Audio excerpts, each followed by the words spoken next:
Assalamualaikum warahmatullahi wabarakatuh. Selamat berjumpa kembali teman-teman pecinta anggrek. Bertemu lagi dengan saya Yusri di channel Anggrek Kak Yusri. Oke teman-teman, pada kesempatan kali ini kita akan mencoba nih ya, memperbanyak salah satu jenis anggrek yang saya rawat di rumah, dari jenis Oncidium teman-teman. Iya, anggrek Oncidium Golden Shower. Nah, ini kebetulan sedang mau berbunga nih teman-teman. Kurang lebih ini 2 atau 3 minggu lagi sudah siap bermekaran sepertinya. Masih cukup lama ya. Iya, bulbnya cukup besar teman-teman, dan di sini kita perhatikan banyak sekali saya lihat bulb yang sudah cukup tua dan tidak produktif ya. Iya, oke, kita letakkan dulu di tempat yang mudah supaya kita bisa memperbanyaknya dengan lebih mudah. Nah teman-teman, bisa kita lihat jenis dari anggrek Oncidium ini ya, berukuran cukup besar yang ini kita lihat ada sisa-sisa bunganya. Nah, ini bulb yang baru teman-teman ya, ada tunas yang baru keluar, cukup besar ini teman-teman. Ini kurang lebih saya rawat ini sekitar 3 tahun ya. Cukup lama ternyata. Iya, dan ini sampai bulbnya sampai sebesar ini nih teman-teman, cukup subur ya. Wah, kita bisa lihat perakaran juga tumbuh dengan sangat subur, hingga anggrek ini artinya sudah cukup beradaptasi di daerah tempat saya. Nah, ini teman-teman, ini adalah bulb yang sudah tua dan sudah tidak produktif ya. Jadi kalau ini kita biarkan saja, sebenarnya justru akan mengurangi energi ya, karena bulb seperti ini tetap dia menyerap gizi asupan yang seharusnya untuk pertumbuhan tunas baru dan pembungaan ya. Berbeda dengan yang kecil ini teman-teman, kalau ini adalah bulb baru ya, dari tunas baru. Oke, kita akan coba kita split pelan-pelan. Nah teman-teman, yang pertama tentu saja kita siapkan sebilah pisau stainless yang cukup tajam ya. Iya, dipastikan bilahnya ini steril dan bersih, jadi tidak menimbulkan infeksi pada saat luka pemotongan dari bulb ini. Selanjutnya teman-teman, kita harus memperhatikan untuk pemotongan pseudo bulbs ya, atau bulbnya kita harus melihat dengan hati-hati ya. Iya, jangan sampai bulbnya itu tergores, karena bulb itu banyak sekali mengandung nutrisi, makanan, dan cadangan air bagi pertumbuhan anggrek, sehingga kalau dia terluka dia bisa mengundang bakteri, jamur, dan lain sebagainya. Jadi kita harus hati-hati nih, jangan sampai bulbnya itu tergores atau terluka.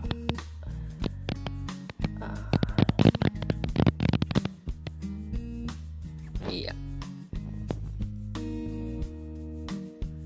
Nah, di sini kita rasakan teman-teman ya, di situ ada batang sejatinya ya.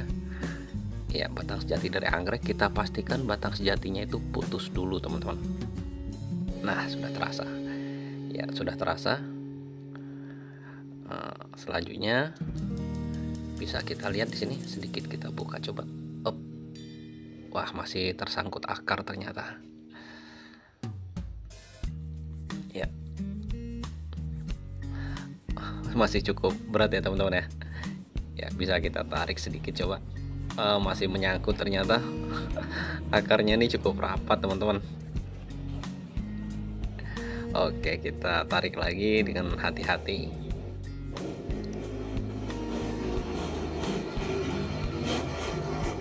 Oke, nah ternyata cukup kuat juga akarnya teman-teman.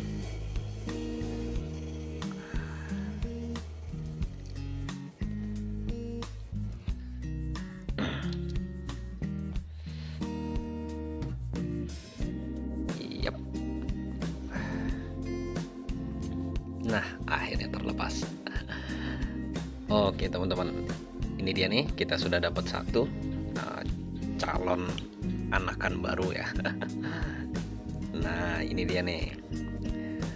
Untuk bulb yang ini teman-teman, kita lihat masih sangat subur dan cukup muda ya. Jadi ini bisa langsung kita tempelkan di media tanam nih. Kita lihat batang utamanya juga itu sudah mati teman-teman. Nah, sudah kering dia. Ya, bisa kita lihat di situ sudah cukup kering, artinya dia sudah terpisah dan sudah tumbuh secara mandiri. Maka ini harus kita pisahkan. Ini bisa langsung kita tempelkan ke media tanam, teman-teman. Oke, selanjutnya ini ada pseudobulb yang sudah cukup tua nih ya, sudah gundul dan sudah tidak produktif. Nah, ini yang akan kita pisahkan kembali. Kita sisakan 2 ini saja, sementara yang lain akan kita lepas.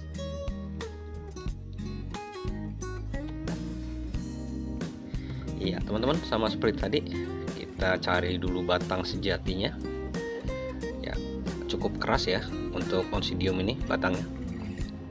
Dan kita harus benar-benar berhati-hati, jangan sampai batangnya ini pisaunya ini melukai pseudobulb.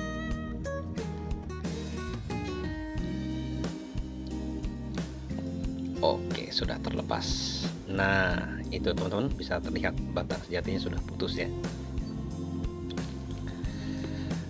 Nah, di situ kita lihat teman-teman, batang sejatinya sudah putus dan akar-akarnya juga sudah terlepas. Di situ kita perhatikan banyak sekali akar-akar yang sudah mati ya. Iya, tapi masih sangat berguna untuk menyimpan kelembapan dari anggrek ini. Iya, kita tarik pelan-pelan. Nah, Oke teman-teman, sudah terlepas. Nah, ini adalah batang utamanya yang kita biarkan saja. Dia akan mengalami stressing sementara teman-teman ya, kurang lebih seminggu atau 2 minggu. Tapi saya pastikan ini tidak akan mengganggu pertumbuhannya dan pembungaannya, karena kita lihat dari pseudobulbnya ini cadangan makanannya itu cukup melimpah sepertinya. Nah, itu batang sejatinya teman-teman, hanya 1 batang sisanya.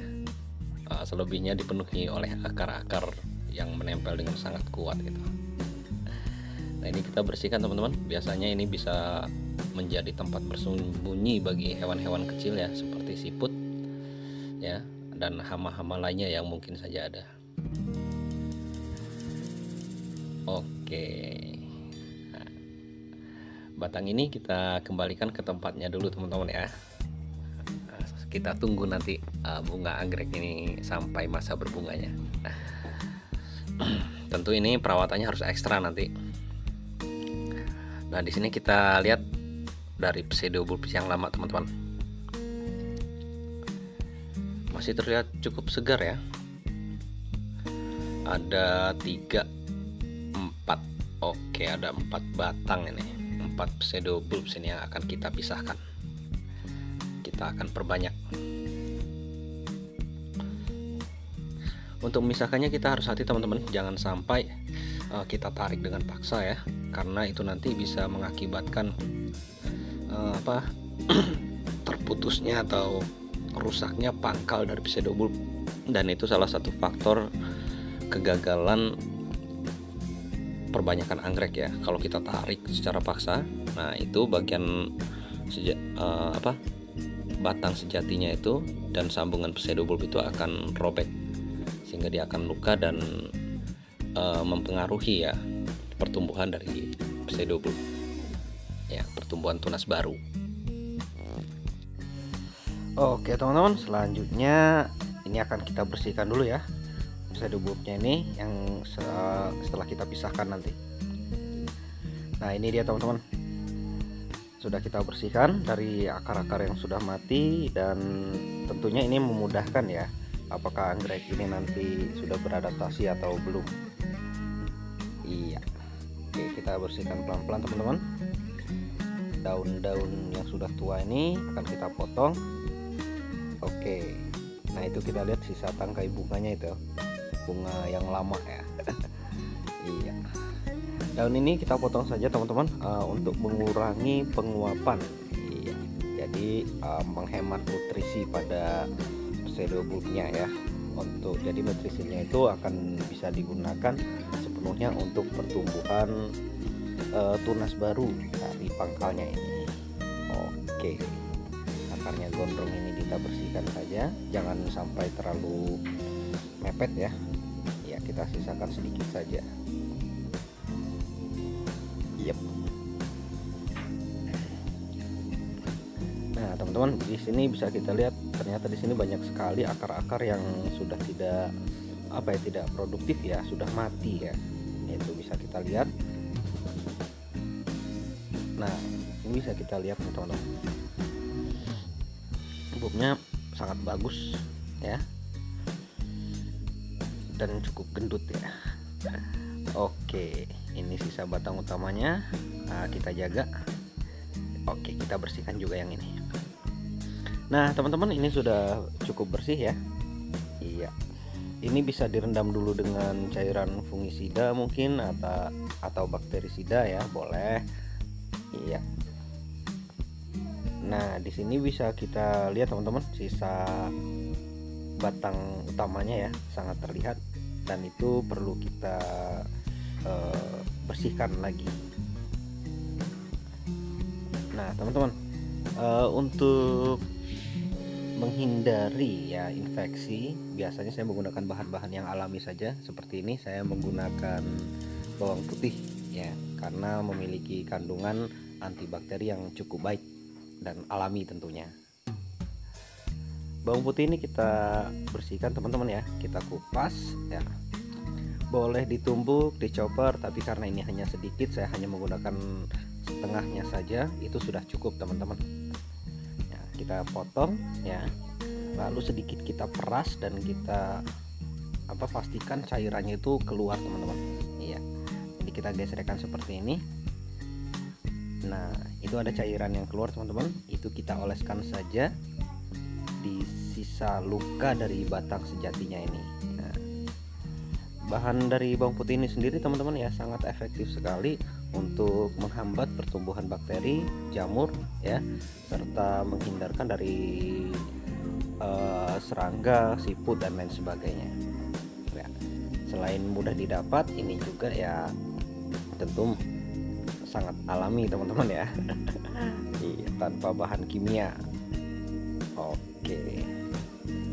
Nah yang terakhir ini nih teman-teman, sepertinya kalau kita lihat ini batang utamanya tuh sudah mati memang ya.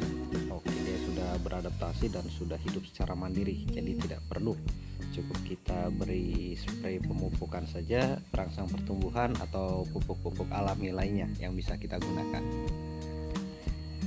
Nah teman-teman, di sini saya sudah menyiapkan salah satu wadah ya yang bisa saya gunakan untuk media tanam ya, pertumbuhan dari bulb tua yang sudah kita bersihkan tadi. Nah itu teman-teman, tentunya ini sudah saya rendam dengan fungisida ya, dan bakterisida. Bisa terlihat cukup basah ya, jadi aman bagi pertumbuhan pseudobulb. Nah, bisa juga teman-teman menggunakan kokopit ya, atau sabut kelapa ya, boleh, atau bisa juga menggunakan bahan lainnya yang mampu menyimpan kelembaban. Selanjutnya ini cukup kita letakkan seperti ini aja saja teman-teman, tidak perlu ditimbun ya, cukup kita letakkan begini saja. Nah kita letakkan, kita pastikan sisa luka batangnya itu berada di atas teman-teman ya, jangan sampai tertutup dari media tanam. Nah selanjutnya teman-teman, ini akan kita letakkan saja di tempat yang teduh dan pastikan media tanamnya itu tetap lembab dan basah, jangan terkena sinar matahari langsung ya, artinya cukup terkena cahaya sekedarnya saja. Dan yang utamanya teman-teman, hindari terlalu banyak gerakan ya. Iya, artinya ini kita letakkan di tempat yang aman dan jangan sampai terlalu banyak bergerak, nanti akan tumbuh tunas-tunas baru dari pangkal pseudobulb dari sisi batang utamanya itu dan pseudobulb barunya. Iya. Nah ini kurang lebih teman-teman, dia akan tumbuh itu sekitar 2 atau 3 bulan ya, itu sudah bisa kita lihat hasilnya. Memang agak lambat, memang seperti itu anggreknya. Oke, cukup teman-teman, seperti ini saja. Mudah-mudahan dia tetap terjaga dan akan segera bertambah banyak ya, segera tumbuh tunasnya. Nah selanjutnya teman-teman, untuk yang satu ini ya, Ini bisa kita langsung tempel saja. Di sini saya sudah menyiapkan media papan pakis nih ya. Ini saya buat sendiri teman-teman ya, karena di daerah saya cukup banyak, cukup berlimpah. Nah, ini akan kita tempelkan di sini saja teman-teman. Selain papan pakis, saya juga menggunakan media akar kadaka teman-teman. Ini nih, akar kadaka ini bisa digunakan untuk menyimpan kelembapan ya, untuk menjaga kelembapan dari anggrek yang kita tanam. Nanti ini akan kita letakkan di bawahnya ini. Nah, seperti ini ya, bukan ditutupkan atau sebagai bantalan. Oke. Nah, sebelum kita tali, di sini kita rapihkan sedikit teman-teman dari daun-daun yang sudah tua, akar-akar yang sudah cukup tua dan sudah mati ya. Kita rapihkan sedikit seperti ini bagian bawahnya saja. Sementara akar-akar yang masih segar kita biarkan saja. Nah, cukup. Ini kita letakkan di bawahnya seperti ini. Nah, ini dia posisi yang pas.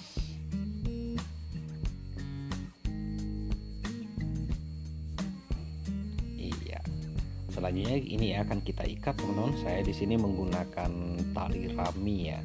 Iya, tali rami. Tali rami ini cukup kuat teman-teman ya. Setidaknya sampai akarnya itu tumbuh dan menempel pada media tanam. Nah, kita ikatkan dengan hati-hati teman-teman ya. Pastikan ikatannya itu cukup kuat sehingga tanamannya tidak mudah bergerak, tidak mudah bergoyang. Iya. Aduh.